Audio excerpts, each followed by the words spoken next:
2010, le studio High-Moon, une équipe passionnée, décide de faire quelque chose de différent. Pas un simple jeu à licence, pas un produit marketing, ils veulent créer le jeu Transformers que les fans attendent depuis des jours. Le premier opus, War for Cybertron, pose les bases, des combats nerveux, une transformation fluide et un univers sombre, plus proche d'une tragédie que d'un dessin animé.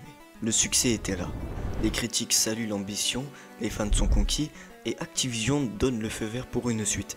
I'm a little bit late. Holy crap. This was made by Activision? This game looks absolutely amazing. Transformers, I vaguely remember the movie. I think I saw it once. 2 ans plus tard, Transformers Fall of Cybertron voit le jour.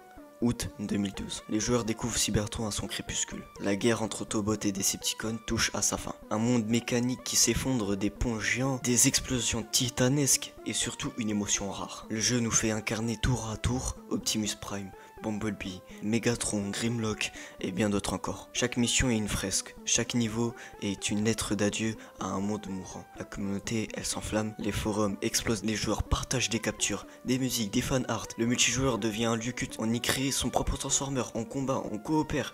Pour beaucoup, c'est le jeu Transformer ultime. Même la presse spécialisée reconnaît l'exploit. À ce moment-là, tout semblait possible. High-Moon Studio a ressuscité Cybertron et le monde du jeu vidéo. Mais le marché, lui, n'a pas de cœur.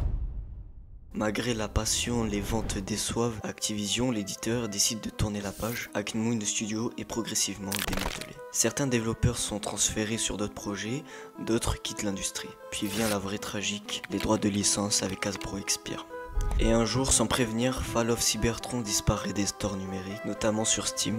On ne peut plus retrouver le jeu. Comme si le jeu n'avait jamais existé. Vous pouvez quand même acheter les clés Steam qui sont à des prix exorbitants. Mais les serveurs multijoueurs ont fermé, laissant des milliers de joueurs nostalgiques dans le silence. Les vidéos deviennent des archives, les disques physiques deviennent des reliques, et ce qui était un univers vivant devient une légende perdue.